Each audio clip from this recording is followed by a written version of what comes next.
Northern Ireland.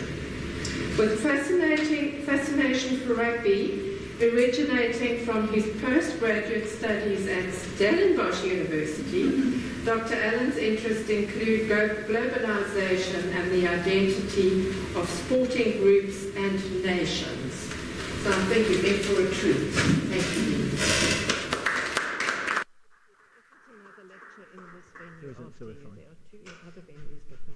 Great, thank you. Well, good evening, everyone. It's lovely to be here. Can you hear me at the back? You can, thank you. I know I saw you coming in. Was that an ankle injury? Shame. Rugby, perhaps, yes. It's good. First of all, can I just say it's great to be back in Cape Town. This feels like home. You're probably wondering why an Englishman is going to be doing a course on rugby in South Africa, and it all become clear. So I hope as we progress through this week, we'll all get to know each other as well, and I'll get to know your interests as well. So it's quite a nice, intimate group, and we can make this a two-way thing as well. But don't worry, I won't be examining you at the end. There'll be no exams or anything.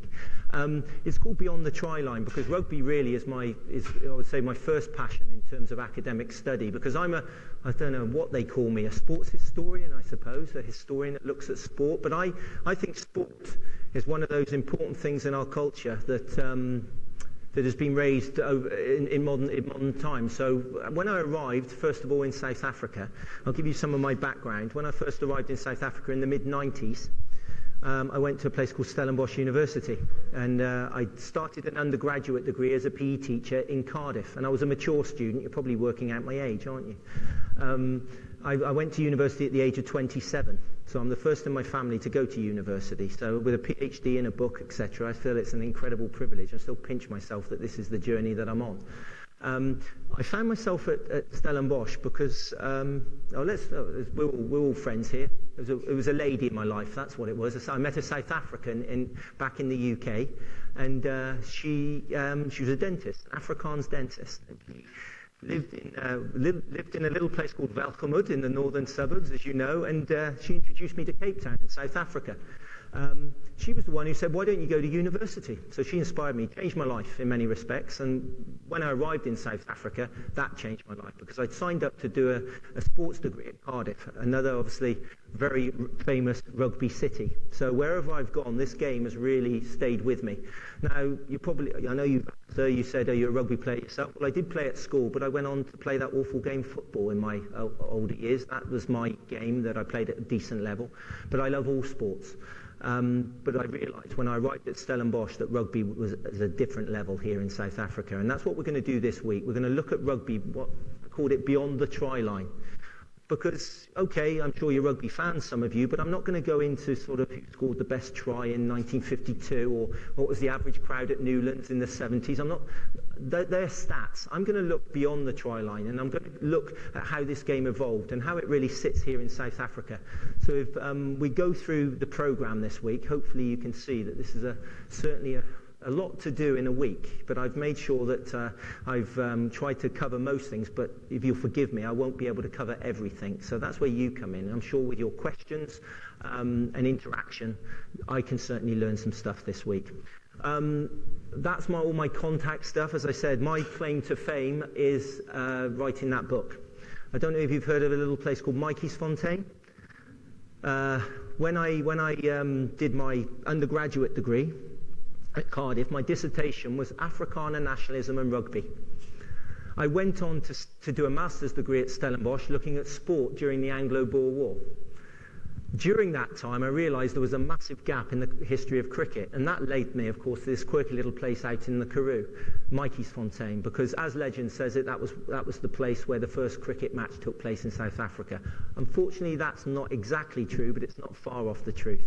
So what you've got in front of me now is somebody who's basically fallen in love with this country, and I feel South African. I'm a permanent resident of the country, and as I said, I first arrived in the 90s. But I'm keep going back to the old country, Britain, because the wages are better there, let's be honest. So 4 years ago, I took a job at Bournemouth University down in the south coast. It's a lovely place, Bournemouth, but it's not Cape Town. So I want to come back, certainly. I taught at prior to that for 5 years. I taught at CPUT, Cape Peninsula University of Technology, or Kaput, they call it locally, don't they? And I was teaching out in Wellington, out in the Boerland, of course, and near my beloved Stellenbosch. And, of course, rugby was following me around there. So South Africa is part of my blood. I hope that doesn't give me credibility to make sweeping generalizations and statements about your beloved game, but I hope you can at least give me a little bit of credence for understanding this country, this wonderful country that I found myself in. So today, or this week should I say, we're going to look at a program covering, as I said, beyond the try line. I mean, I don't know if you've looked at what we're going to look at, but today I'm going to start with a more general lecture on the evolution of sport. Because I think we've got to get that into context, first of all. Before we look at rugby in particular, sport should be addressed. And, of course, rugby will be part of that journey. Tomorrow, I'm going to look at the globalization of the game, how this game that we know and love has spread around the world. I mean, how did it get to New Zealand? I mean, why are the Welsh so passionate about it? I mean, I can't go into each particular context. In fact, I had a course called The Empire Game, and I actually ran a course on that. So within an hour, we're going to look at how rugby spread around the world tomorrow. And then, of course, Wednesday, that's going to be the one. The social history of sport in South Africa, rugby and race, of course. We've got to look at apartheid. We've got to look at the boycotts and those kind of things, just to bring us up to date with where we are today. And then I'm going to, if you'll allow me, on the final 2 lectures, I'm going to go back into my specialist area. My area or era would be the late Victorian period. And why is that the case? That is when sport arrived here in South Africa. That is when the patterns that we see today emerged during that particular era. And while I was studying at Stellenbosch, that's when I realized that not many scholars had actually looked at that period. While we're kind of obsessed with what happened post-1948 in this country, certainly international academics will tend to write about that. I wanted to look where these patterns evolved from.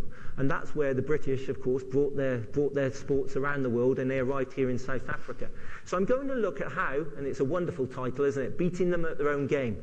How a population group within this country took rugby and turned it into their own distinct identity. And so we're going to look at rugby and Afrikaner nationalism. And these are papers I've given at conferences.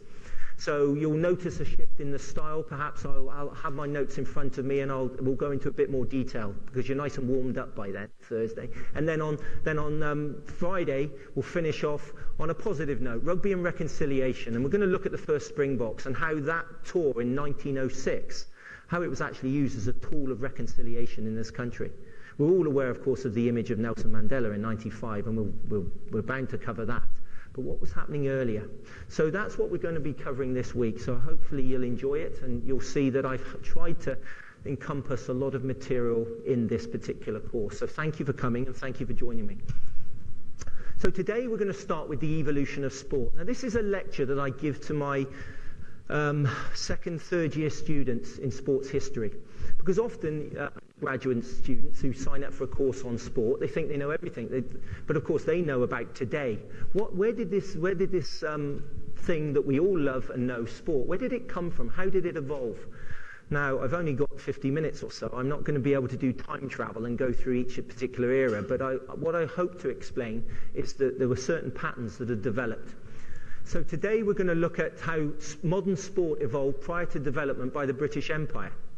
Now that is my thing. I'm a historian of the British Empire, certainly a social historian who looks at the culture within that. So you could look at art or medicine, or you could look at anything that has evolved around that period. I look at sport.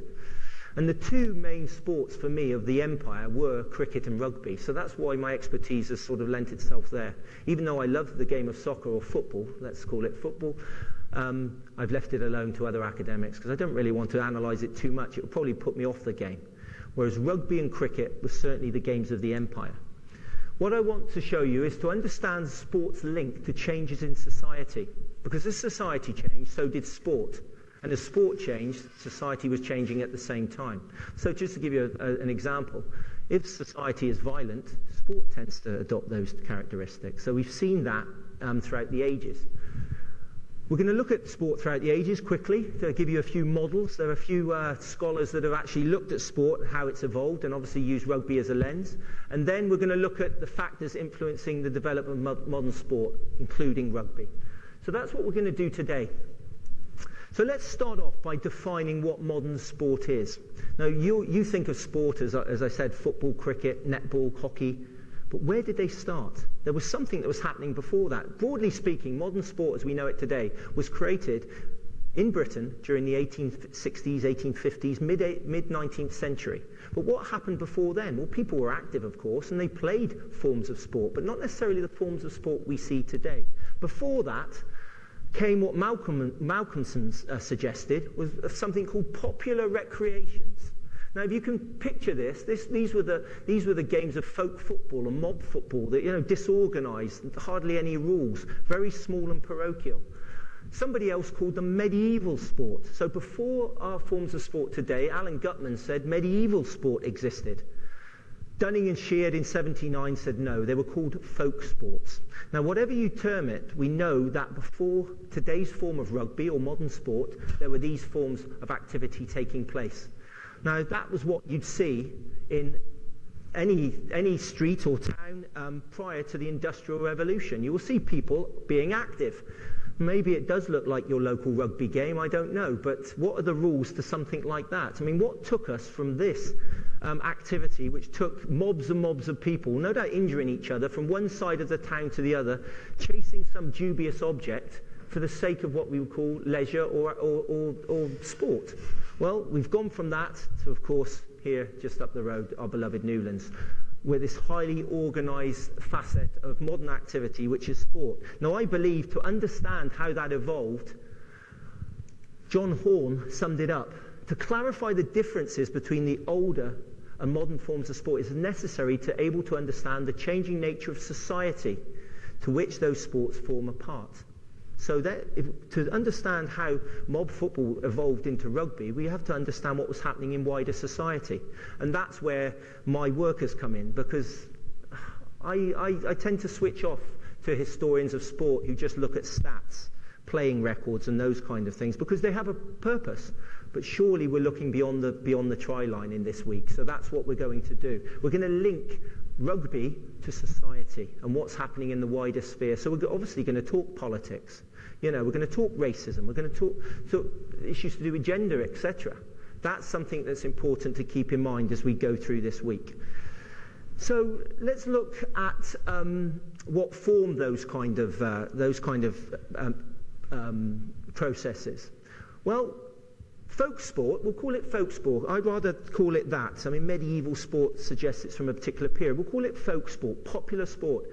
That was formed in pre-urban British society because the Industrial Revolution in the 19th century, that was the key to this change. And I'll explain why as we go on. Because prior to that, communities, groups of people and leisure was certainly community-based. It was very parochial. People played these kind of localized forms of sport in their own little village, their own group. So it means you couldn't play the neighbouring village because they played a different game. They played to different rules. There weren't any rules. In fact, the rules were very much handed down, hand to mouth, as it were. So if you can imagine sort of Stellenbosch wanting to play Wellington at anything, I mean, and they couldn't because they were playing different forms of sport. So one would pick up the ball, one would kick it, and this was what was happening certainly in Britain, where this modern form of sport evolved. And it was very, of course, agrarian. People lived on the land prior to the Industrial Revolution, the majority. So it was very much land-based. If we look at post-Industrial Revolution, the sport that we look at, modern sport, was a result of industrialization. Now, the Industrial Revolution is such an important phenomenon because it changed the way people lived. For the first time, these towns and cities really did start to grow and develop. People were living in smaller areas, for example. And something as simple as having a set working day. When they lived on the land, they literally started when the sun came up and finished when the sun went down. For the first time, people had set working hours, which meant that they had set time off. So all of a sudden now you had people living in a smaller area.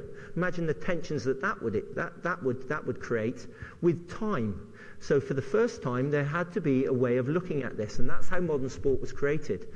Sport became individualistic. It wasn't so much about the community, it was about what the individual could get out of sport and what they preferred. And it became disciplined. Disciplined. I mean, what is rugby without discipline? And we'll talk about that, the way it was referred to as a hooligan's game by somebody. I mean, if you think about it, it's quite a barbaric activity, isn't it? So the discipline was instilled in these modern forms of sport. So broadly speaking, the Industrial Revolution changed society and it changed the way we obviously played sport. So where did rugby emerge from? Well, as Richard Holt, probably one of my inspirations back in 1989, one of the first sports historians back in Britain who looked at this period, he called it a new world of urban industrial culture. You know, for the first time, people, as I said, were living in towns and cities that were coming in because of work opportunities, because now their land-based existence had changed. Controlled working hours, that was something new to people. So if you had controlled working hours, you had time off. And that's why, of course, Sunday was a rest day. It was traditionally a rest day prior to the Industrial Revolution. And that's why half-day Saturdays, that's why we play sport traditionally on a Saturday afternoon. People were given a Saturday afternoon off. So if they're not playing sport and doing things, what else are they doing?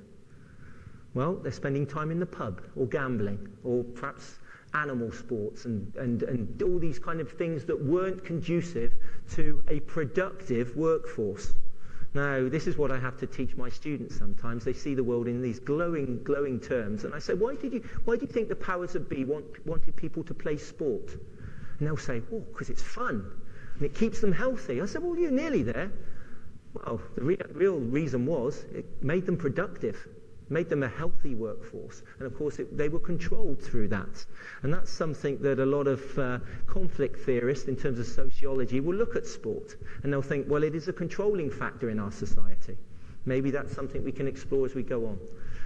The policing powers of the state. Now, all of a sudden, Parliament especially, had and national policing was more prevalent. You weren't controlled by the local landowner. You were living in a city. So therefore, the policing powers of the state became more. Parliament had more of a control during this time within Britain. Therefore, the laws were put in place, and people were encouraged to pursue certain forms of leisure.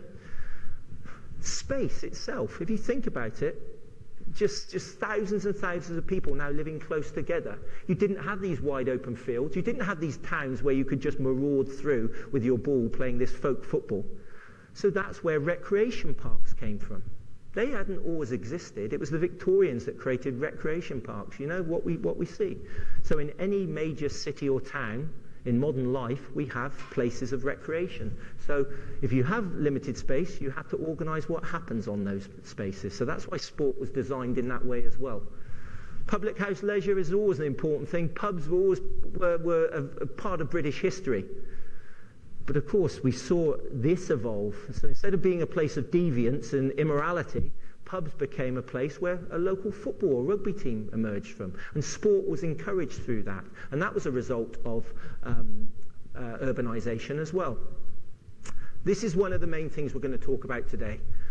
Rugby emerged from rugby that we know today emerged from an English public school, an English private school, so the elite. And then we're going to talk about rugby and its link to class and who designed this game that we know and love. But certainly the English private schools, public schools as we call them in the UK, are an incredible, probably the most single influence on the creation of modern sport as we know today. This is where it evolved. The rules, the regulations, the idea that sport was good for you came from these elite institutions. And because the men, because it was a man's world in those days, because it was the privileged men created these sports, they then took sport around the world. And that's what we'll look at tomorrow, with a certain influence. Class. It exists in Britain. It exists everywhere. But that's how we define ourselves, certainly the British. It's a hierarchy, a social hierarchy. And certainly the middle classes were fundamental in this. Because, yes, you had the landed gentry and you had the peasants or the workers at the bottom, but now the middle classes emerged because they were the industrialists. They were the factory owners. They were the people that created these teams for the workers. So therefore, they had the control. More importantly, these were the chaps that came out of the public schools. So a middle-class mentality was telling everybody that sport was good. Rugby was a good game for the lads to play. And tomorrow especially, I'm not going to talk too much about the British Empire, but this is my specialist area, a thing called cultural imperialism. You could spread this message. It was working in the UK, so when you took over the colonies around the world, you could take this message around the world, including here, of course, to South Africa. And they did a good job, because we're still playing those British games quite well in this country, aren't we? So we're going to look at that certainly in more detail tomorrow. So it didn't just stay here. So it was basically this model of urbanisation, which the Industrial Revolution in the UK, that modern sport emerged from. So sport was now increasingly class-based. It was certainly a product of the ruling classes. Now, the ruling classes, as you can probably guess, well, they were still the landowners, but, of course, the middle classes now had the money, the wealth, and the influence, and they were the political class as well. Sport was intended to instill character and leadership qualities. Now, if I ask any group of students, tell me a virtue of sport, they'll say, well, it's discipline and teamwork, and of course, you know, and I said, what about the role of the captain? Or you've got to respect and whatever. It's the qualities that sport was good for instilling. Very good for a productive and healthy community, a healthy population. And it was the guys in charge realised that. It's no good your workers going down the pub and gambling all their money out and spending their money on prostitutes and whatever and dog fights, which was happening in medieval times. Now society had changed. People are living closer together. The Industrial Revolution had brought incredible wealth to the United Kingdom. Now it was a powerhouse. For this powerhouse to make the most of it, society certainly had to be more disciplined and organised. And boy, were the Victorians good at doing that for society. So certainly it was about character and leadership. And it was all about moral as well as physical training. As I said, the subordinate classes, certainly in the colonies as well. But moral and physical training. So sport was excellent for that. It could certainly train our bodies, as we know, but it could also train our morals, our mind. Healthy body, healthy mind. It was one of those things. And all those virtuous statements about sport, this is where it emerged, from the playing fields of those public schools in the mid-19th century. And we're going to look at where rugby emerged because of that now. They called it rational recreation. The use of sport and leisure in the creation of a healthy, moral and orderly workforce. And Richard Holt says it. It was about creating a moral, healthy and orderly workforce. These men were now productive because they were playing sport on a Saturday afternoon. They were being productive. It was training their body and their mind. They were more controllable in many respects. But let's go back. We're talking about the Victorian period. Let's go back a bit closer, a bit further back and ask this question. What were the characteristics of sport then in various ages? Now, historians are very good about categorising time and splitting it up, but of course, I should say right at the start, this lecture and most stuff that you read from historians, I mean, it's come from a certain source, it's come through a certain filter, and we are that filter. So we tend to look at the past based upon our experiences today. Hopefully our sources are valid, etc. But remember, this is still my opinion. It's backed up with scholarly work, and that's something I want to keep in mind. So it's very easy to categorise certain ages and make generalisations, but if we don't do that, it'd be hard to make any kind of statement. But let's think about where sport started. Can somebody say, what were the first group of people, the first, give you a clue, empires that created sport? The Greeks and Romans, exactly. Incredible societies or communities. I mean, these were cultures that went on for centuries, that dominated large parts of the world. Certainly the Roman Empire is a famous part, isn't it? I mean, if we think about that, the Colosseum, have we evolved much? If we look at Loftus up in Pretoria, they were, all that time, they were creating stadiums, tiered stadiums with different price ranges, looking at, well, what we hope is an entertaining spectacle.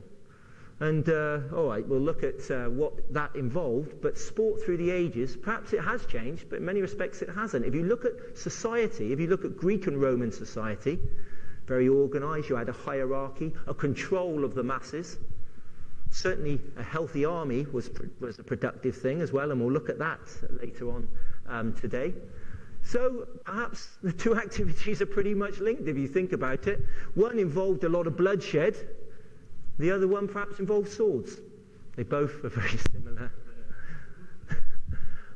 But people tend to think, by the way, in terms of, I mean, I'm not an expert on the Roman era, but people tend to think it was very, that it was very much bloodthirsty, killing animals, killing each other. But that tended to come later in the Roman Empire, when it was basically starting to break up, because the leaders wanted a spectacle that would bring the people in and keep them happy. And I often say to the students, isn't that what WWF and all that stuff? And people like to see bloodthirsty sports now, and perhaps that's a desperation, I don't know. But the organisation involved in that was as advanced as anything we see in the modern world. So when we look at sport during the ages, we have to think about comparisons. Now, Alan Gutman, back in the 70s, these guys were talking about sport and history and sociology. These were the pioneers. People were saying, sport? Academic? Surely not. I mean, my students, I've got, at Bournemouth at the moment, I've got 200 first years every year that come in and study sport. And I say to them, does your auntie or uncle or cousin or whatever say sport? Oh, what a waste of time. And they still have to justify studying it. But if you think about it, think about the money involved in sport. It's one of the biggest businesses we have. It's certainly one thing that unifies the world, or something we've got in common. We don't have to explain that here in South Africa. We all remember what happened in 2010, for example. I mean, if anybody even wasn't a football fan, you didn't have to question why sport was important. But if we think about Alan Gutman, he was one of the first people to say, okay, sport was important, but how can we categorise it? Now, I don't want to go through this. What I would get my students to do is fill in the gaps. Well, I've already filled it in for you, but let's just pick a few things out here. The primitive games and the Greek and Roman games, secular, yes and no. Well, there was a religious aspect. Modern games here, if we look on the end, this is the most important column.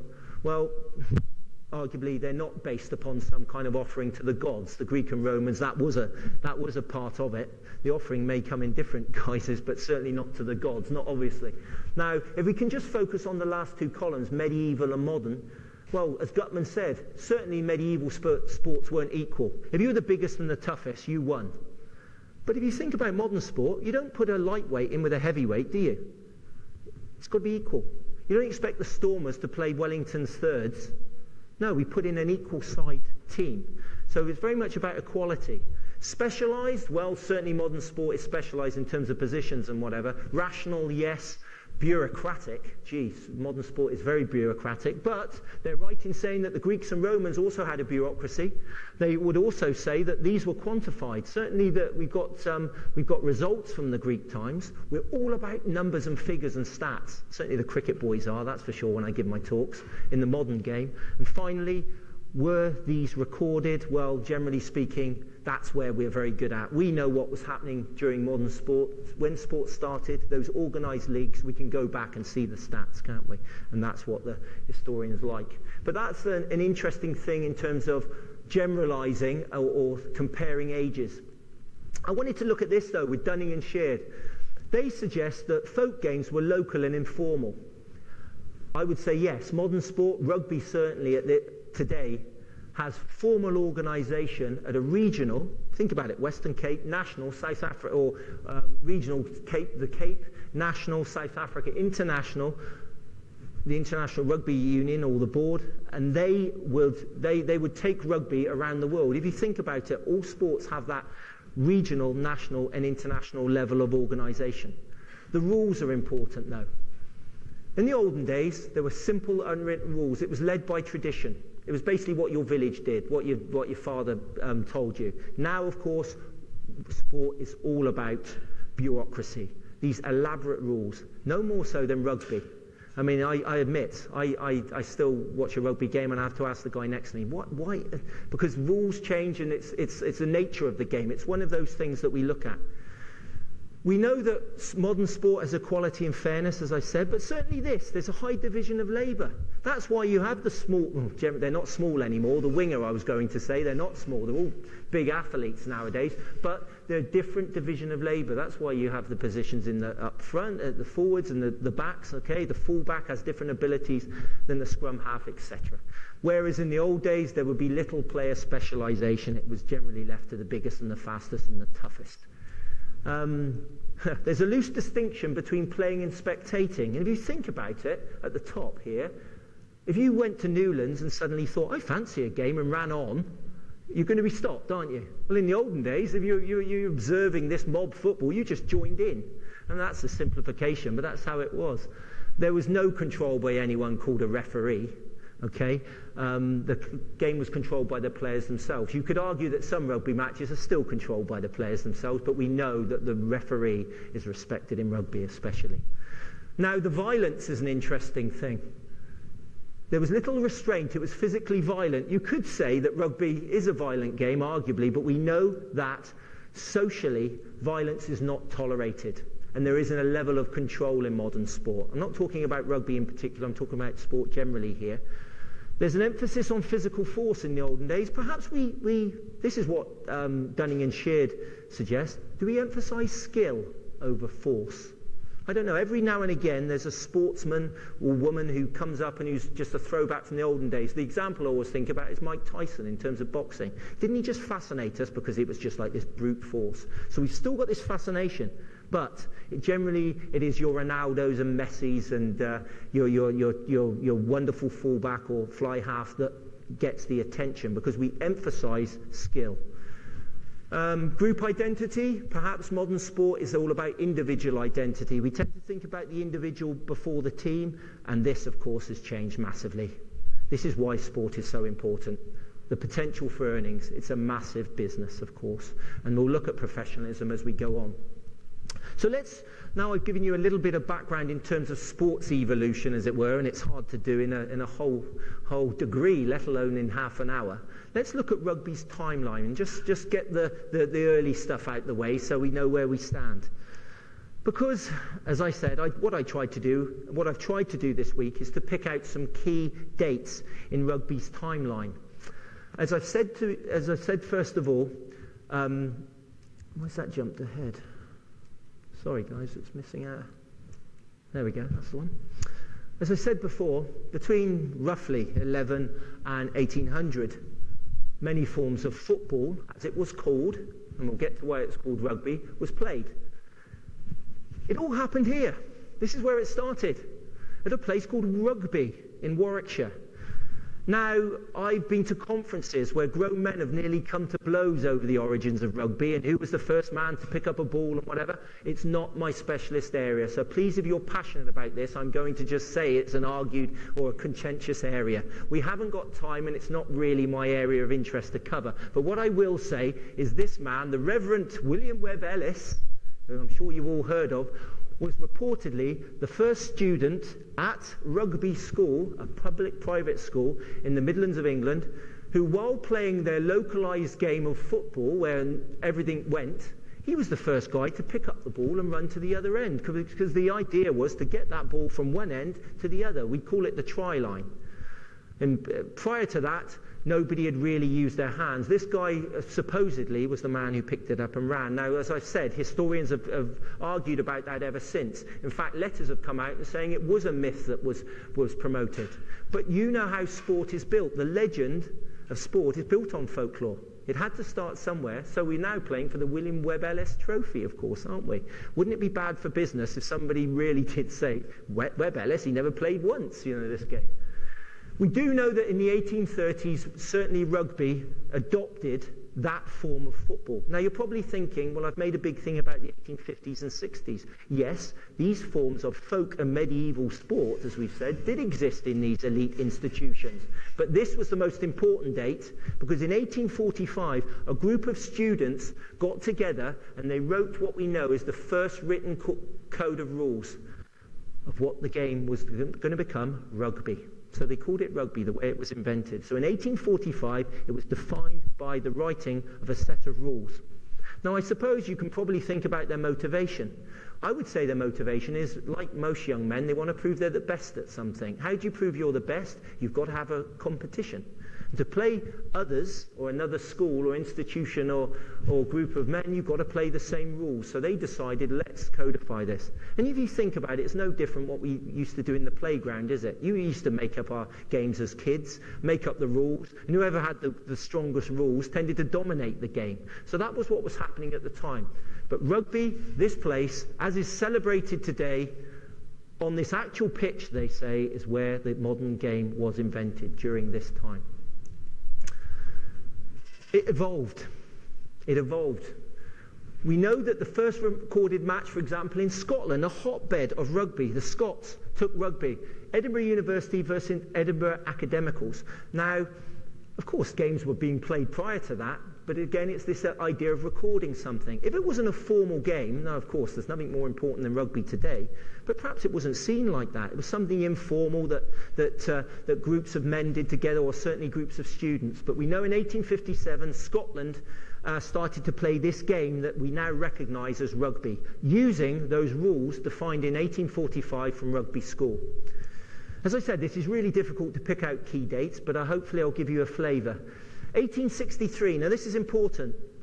What was happening then was some schools were kicking the ball and other schools were handling the ball. So there was going to be a natural divide. Those that decided that football, in the traditional sense, or what we call association football, should not involve handling, formed the Football Association in 1863. Now that was a key date, because it was before the Rugby Football Union was formed, but it showed there was a difference between these forms of football. 1864, the first rugby clubs are formed. Clubs. And that's where this idea of people playing together. Certainly the Northern Heartland, Cumberland, Lancashire, Yorkshire, took it on in the 1870s and 80s. It was only in 1871 that the RFU, the Rugby Football Union, was formed. 1871, that year, the old rivalry started. The Scots versus the English. Now they could fight that war on the rugby pitch, because they've been fighting the war for centuries, of course, across the border. Now rugby would provide that. 1877, the game that we know today was defined because they reduced the number of players from 20 to 15. So you can imagine how crowded that must have been. Okay, so it became a game that opened up, of course, with more space and more organisation. So these are key dates within the development of the sport. But this is something that always comes up in the history of rugby. There was a tension between the North and the South, as there are in a lot of countries, but certainly in the United Kingdom, in England, the northern rugby clubs, because of the predominant working class nature of their clubs, they wanted to pay their players. The players were taking time off work, that this game was now getting more skilled. But the southern clubs especially wanted to retain the amateur nature of this game. And of course, amateurism is something that's defined rugby throughout its history, even today. We'll talk about professionalism as we go on. So what happened is, there was a breakaway. The Northern Rugby Football Union broke away and effectively created what we call rugby league. So they played the league form of it. Now the rules of rugby league have also evolved. But they decided not only to break away, they could now openly pay their players. Not all clubs were professional, but professionalism was not deemed immoral like it was in the amateur clubs of the South. And that's how rugby league came about. So rugby league is a lot more recent. If you think about it, rugby league's only been around for barely 100 years. So what affected its evolution? Well, I've tried to pick out the big things. Of course, the public schools. This ideology of athleticism. You know, the idea of a healthy body, a healthy mind, that sport is good for you. It came from the public schools. Muscular Christianity, a great term that the historians have put onto sport. This idea that to be a good Christian, a moral person, was to be muscular and sporty. It was a man's game, and this was a man's world. The Victorians, it was a patriarchal society. Ladies are not even playing sport at a decent level. As I tried to explain to my class, at this stage, doctors were telling the population that sport was bad for females, that you couldn't bear children if you played sport.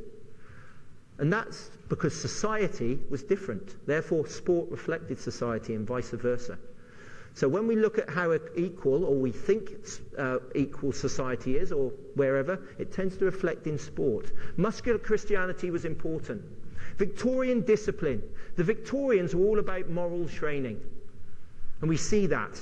You know, the people that took cricket around the world, it was all about the morals and how playing this game taught men to behave in a certain way. The discipline of a workforce, the discipline of a community or a society. We talked about rational recreation. The recreation that people should play on a Saturday afternoon should be rational. It shouldn't involve any kind of bloodletting. Amateurism. especially doing research for that book. If you were paid to play sport, you were looked down upon. Now, it's incredible when I see the kids in my class, they look up to people, these footballers and rugby players, very wealthy men and women, of course, now being paid to play. They're now on a pedestal. Well, at this stage, if you admitted being paid to play, it was looked down upon. You were very much the lower class, as it were. The gentleman played sport for the love of it. And this is where the amateur ethos came in, because rugby now was instilled with this middle class ethos, and amateurism was important. That's why the Northern Union broke away, because of the tension between amateurs and professionals at the time. If we look at what Balfour said in 1899, the Prime Minister, my firm conviction is that there is no public interest of greater importance than the public interest of providing a healthy means of recreation for all classes in society, for all classes. So up to this point, sport was very much the preserve of the middle and upper classes. Now it's going to be open to all, because people are now living in a different way, in confined spaces, in the industrialised era. So if we look at 1860s London that he's basing these comments on, it was a place of gym palaces, cockfighting, and all these wonderful pursuits, replaced now by parks, museums, exhibitions, public libraries, music halls, and rugby clubs. This is our modern society, isn't it?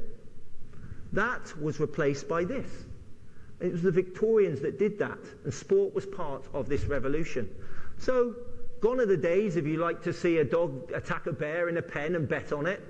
Now, all of a sudden, you're more likely to go and watch these fine, splendid men, the first ever English international team here pictured. But of course, rugby had this unusual aspect to it, and it still has. It fascinates me. It fascinates me because it's this brute force game. It should be the most ill-disciplined game in the world, shouldn't it? I mean, you've got these grown men going at each other. And of course, the famous quote from Winston Churchill, rugby is a hooligan's game played by gentlemen. What do they say about soccer? A gentleman's game played by hooligans. So we turn that around. And why that was said, and Churchill realised that, a great orator, of course, he understood, was this game was a game of gentlemen. I mean, that's where the control came. This idea, this morality, the ability to be able to control oneself. You know, if you've ever witnessed or played the game, what happens on the pitch stays on the pitch. And that's what rugby was all about, and still is about to this day. So the amateur ethos as well was tied into that. You played for the love of it, and you played it in a certain way. Now, for me, one of the most important aspects of this game's evolution is this: wars and empire.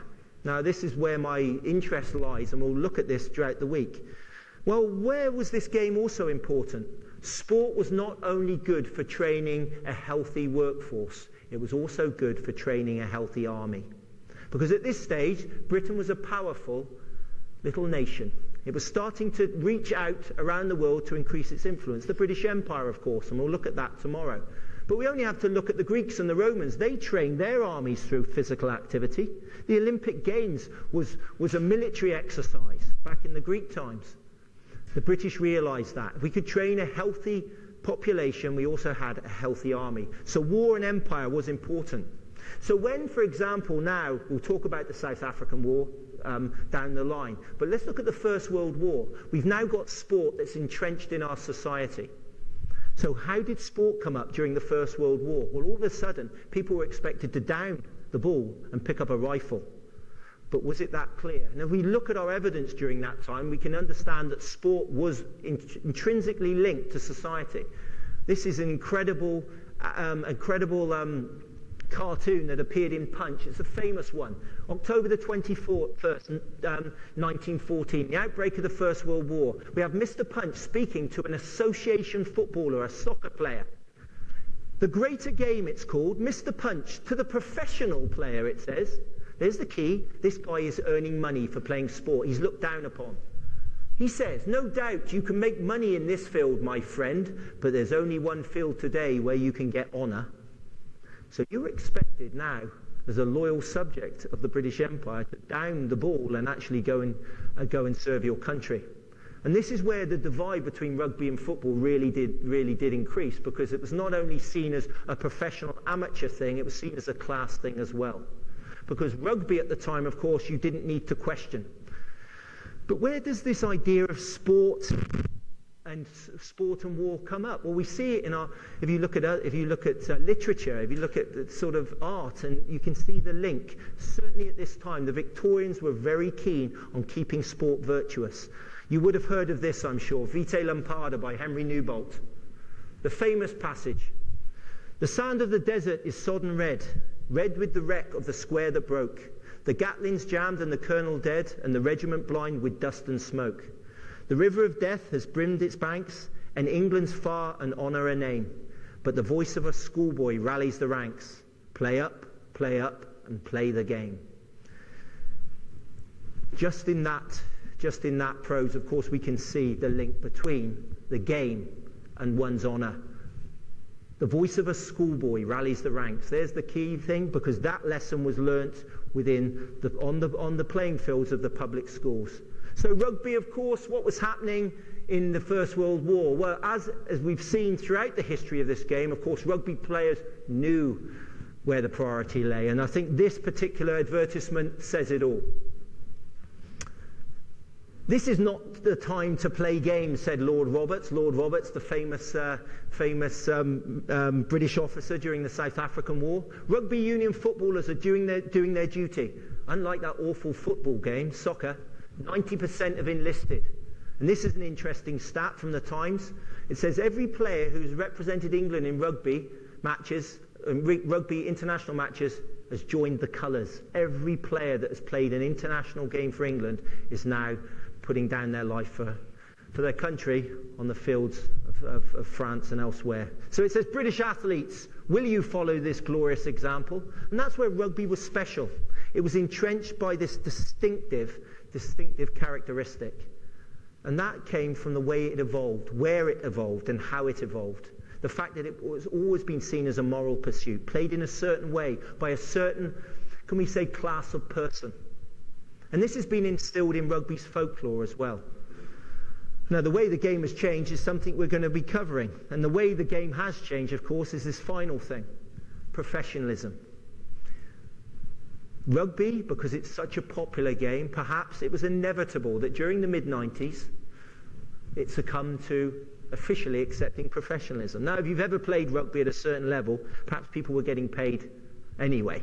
But it was never declared. It was always looked down upon because it kept it distinct from other main games, especially that awful game where you kick the ball around. You see, that's where the split came originally. Football always accepted, or tended to accept, professionalism. Rugby didn't. It retained this amateur ideal. I can remember watching England in the 90s, and I don't even remember a player called Jonathan Webb. And I remember watching an international, I think it was playing Scotland or Wales, and they were saying, Jonathan Webb this evening will go back to Bristol, where he works in the Bristol Royal Infirmary as a doctor. One of the Underwoods was a fighter pilot. I mean, they were good jobs, they tended to be lawyers and doctors and whatever, but they still worked. And that's incredible when you think about it, the level at which they were playing, and that was only in the 90s. Now, of course, we go and watch the Stormers, and it has all the glitz and the glamour and perhaps the financial incentives that the footballers enjoy. Perhaps not at that level yet, but how has that changed the game? That's something else to think of beyond the try line. I bet a lot of traditionalists have fallen out of love with rugby in many aspects because of this. And we know certainly, the link with media is quite an interesting thing in society, certainly now, and the celebrity factor. Rugby players are celebrities now. There tends to be a link with the media. If there's any scandal, it comes out. Somebody stole some golf clubs out at Stellenbosch. That's current, isn't it? But all of a sudden, they're celebrities. I mean, I still think rugby is nowhere near the level of football. I mean, here in South Africa, you can still go to the gym in Cape Town and see a rugby player and whatever, and there's not that aura. But professionalism has changed it. It's changed the whole dynamic of it. And that's something that we'll perhaps talk about as we go on. Now, I'm conscious of the time. I know no one's coming in, so I'll probably take this up to 6 or just before 6, and we can have some questions, and then we can go and have supper. It's a difficult thing to be able to conclude, but what we've done today is just provided the basis of what we're going to be talking about as the week goes on. And I spoke on Cape Talk, I think it was on Thursday, and was it Richard Matham, isn't it? John Latham, said to me, could people come and pick one lecture? And hopefully they are distinct, but if we all come through this together, then I can refer backwards and forwards, which is really useful. But what I wanted to do today is just sum up that modern sport, certainly rugby, emerged as this changing society, a society out of Britain. Now, whether you're a fan of the Brits or not, they did give us modern sport, the sports that we play here in South Africa, certainly. Tomorrow we're going to be looking at the spread of sport, and we'll look at how certain countries rejected these British sports and created their own, which is interesting, and how rugby was taken on and changed in certain concepts. But if you want to find a definitive place or location of where a certain sport was created, legend tells us it was picked up by a young reverend who was going to be a reverend in the 1820s, and a ball was carried, and then rules were written in 1845 in a place called Rugby in Warwickshire in England. And that is how this game has evolved. We can look at similar histories, of course, for other sports and do a similar study. Sports are a result of social relationships within that changing society. So there's your link. You see, as society changes, sport is a result of that. We wouldn't accept, do we accept cheating? Do we accept bribery? Do we accept violence? If we don't in normal society, do we accept it in sport? We allow, of course, gamesmanship and certain parts of the culture of certain sports. But back in the gladiatorial days, back in just as the sun was setting on the Roman Empire, people wanted to go and see people lose their lives. The ultimate entertainment, perhaps. Well, that's not accepted. That's not accepted in modern society, so we don't see that in sport. So we look at rugby's evolution. It tends to mirror society. If you think about equality, we now have more and more women playing rugby. Perhaps not so many here as we do in the United Kingdom, but women's sport in the United Kingdom is increasingly almost not as much coverage, but the equality demands it, and that's society, because society is deemed equal. Is it really? Well, that's for another debate. But if you look at certain aspects of society, it reflects in sport. Who were the key agents of the process? Well, certainly educators. We'll see on Wednesday when we look at South African rugby, it was a British educator that brought rugby to this country. It was someone who had learnt the game or taught boys in a British private school that brought rugby to South Africa. So educators, industrialists, as I said, these were the guys now who were in charge of the factories, in charge of the industry where people worked. They wanted a productive workforce. So a lot of our sports teams, of famous sports teams, Woolwich Arsenal, for example, Arsenal Football Club was created out of a factory team. I mean, it's gone on to be an incredibly successful business, of course, but if you think about it, if you ran a factory, where do you want your workforce to spend their Saturday afternoons? In the pub or playing for the works team? So that was something that was a key part of this. And these industrialists came out of the private schools. Priests and soldiers were the other key agents in this. The priests, because they were the preachers of muscular Christianity. To be a good Christian male, you were a sporting male. It wasn't a conflict. Now, perhaps during those days when more people went to church and read the Bible, of course, they took the word of the clergy to heart. Well, they were on board because they were also linked in with the educators. Because within these private schools, religion was a big part. So if your teacher and your vicar were telling you that sport was good for you, you tended to believe it. Soldiers were key agents because they were often the people on the ground, the men on the ground who travelled the world and took their football and their rugby with them. And that's how it spread. More of that tomorrow. I believe the core principles of amateurism still prevail, not only just in rugby, but in all sports. Rugby especially. Have you ever heard a rugby player saying, I don't like this game, I just play it for the money? You don't. But in fact, you don't hear many sportsmen or women say that. I often say imagine if someone like David Beckham, this idol of the British nation, came out and said, I tell you what, I never even liked football, I just did it for the millions it paid me. How would his stock go down? Because people still believe that you play for the love of the game. Isn't that true? You play for the love of the game, regardless of the financial and external incentives. So the core principles of amateurism still prevail in all sports, but especially in rugby. And finally, it was the spread of the British Empire that hastened the change. And that was part of dragging this process and sharing it throughout the wider world. And as I said, more about this tomorrow. Now, it's not an academic lecture, but I have put up some references there if you want some wider reading. I've not done that every time, but I've quoted these people, so that's where they are. They're not made up, so that's where they come from. Look at that, it's not bad timing, 5 minutes to go. So